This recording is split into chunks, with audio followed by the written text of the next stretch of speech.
o discurso que diaboliza o Islã, que estigmatiza o Islã, está na moda, seja nos Estados Unidos, na Europa, basta ver até nos fóruns de discussão dos jornais brasileiros, quando tem alguma discussão, alguma controvérsia envolvendo o Islã, seja a burca, seja a história dos exemplares do Corão que iriam ser queimados, basta dar uma olhada nos fóruns brasileiros que discutem isso. É muito fácil ter um discurso radical contra o Islã. Toda vez que o governo francês está em dificuldade, principalmente se tratando do governo Sarkozy, ele traz de volta à tona esse assunto dos imigrantes, nas entrelinhas, a incompatibilidade cultural, e isso pode ter um efeito muito nefasto. Isso pode acabar gerando tensões cada vez maiores para a comunidade muçulmana e pode ter o efeito inverso do desejado.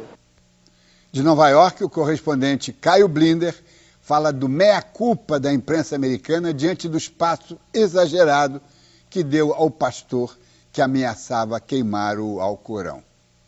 O pastor da Flórida, Terry Jones, ameaçou queimar o Corão. Na farsa e no drama, ele ganhou 15 minutos de fama e de infâmia. E rapidamente a mídia americana se consumiu no fogo da culpa. Meu Deus, meu Alá, o que fizemos? Demos o picadeiro para um palhaço incendiário. No entanto, a narrativa é mais complicada, quando não é.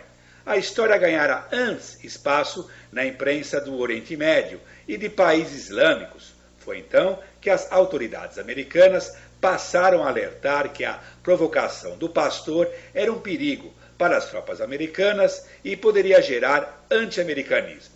A partir daí, a história ficou legítima e a imprensa americana investiu com tudo, com excesso e com culpa, às vezes farsante. O pastor felizmente desistiu da perigosa palhaçada, mas muito tarde. A mídia, em países islâmicos, a destacar a TV estatal iraniana, botou fogo. Vieram protestos, violência e mortes. Temos uma história de intolerância religiosa, excesso de tolerância informativa e a volta da velha questão sobre os limites da liberdade de expressão. O de sempre. Alguém tem o direito de gritar fogo no cinema? Pergunta meio impotente nesses tempos de informação veloz e anárquica. Tudo vira bola de neve ou de fogo. Na edição de hoje do Observatório da Imprensa temos 4 convidados. Em Brasília, o professor de Ciência Política da UNB, David Fleischer. Aqui no Rio, o antropólogo e professor da Universidade Federal Fluminense, Paulo Gabriel Ilu. O cientista político e diplomata Sérgio Paulo Rouanet e o correspondente da revista Newsweek no Brasil, Marc Margolis. Embaixador Sérgio Paulo Rouanet é cientista político, ensaísta, doutor em ciência política pela Universidade de São Paulo, é pós-graduado em filosofia e economia, diplomata de carreira, ocupou postos de cônsul-geral e embaixador, foi secretário nacional de cultura e elaborou o projeto da famosa lei de incentivo à cultura que leva o seu nome. É também professor universitário e autor de diversos livros. Embaixador Rouanet, nós temos aqui, o assunto é vasto, daria para fazer um congresso, né? Temos desde aquela famosa menção do Heine, do Heinrich Heine, o poeta, que também era jornalista alemão, que viveu na França, que dizia que quando se começa a queimar livros, acaba se queimando pessoas, né? Isso foi no século XIX, romantismo.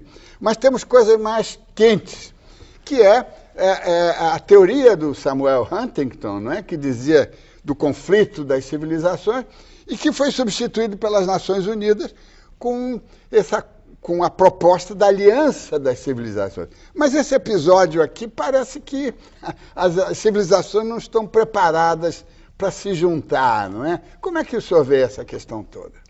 Olha, eu acho que essa ideia do choque das civilizações é uma ideia altamente discutível, porque é uma ideia historista, naquele sentido de que cada civilização tem o seu próprio repertório de valores e de ideias diretrizes, etc., e que elas não se encontram, não se encontrarão nunca, aquela coisa do Kipling, né?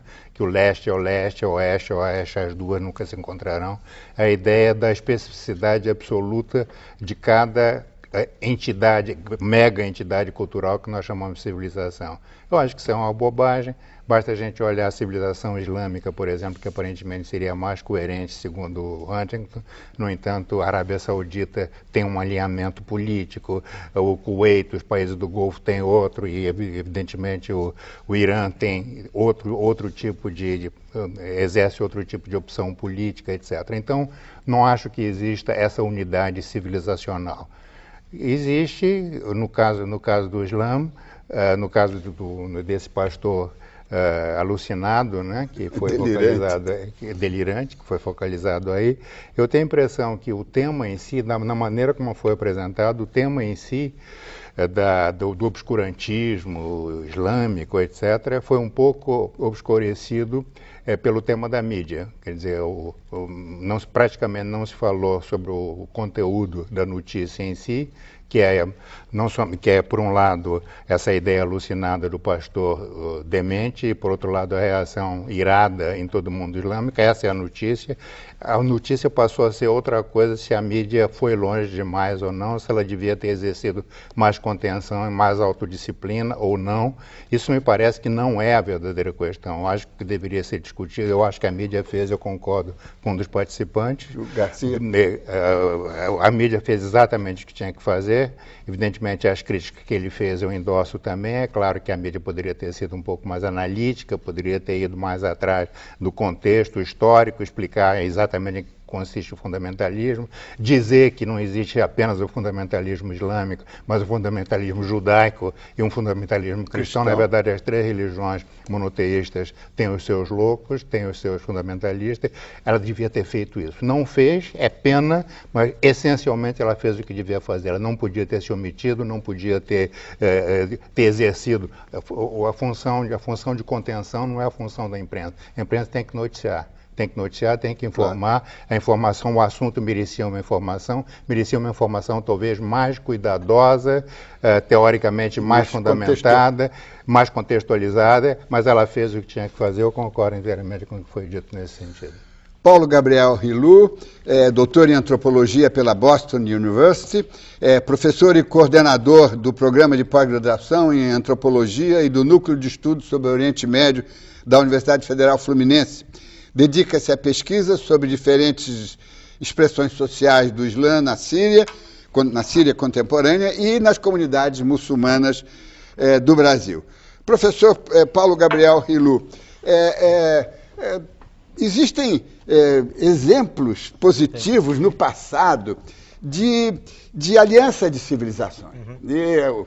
Hoje em dia está sendo lembrado um momento glorioso na Espanha, em Córdoba, quando as três religiões monoteístas se sentaram.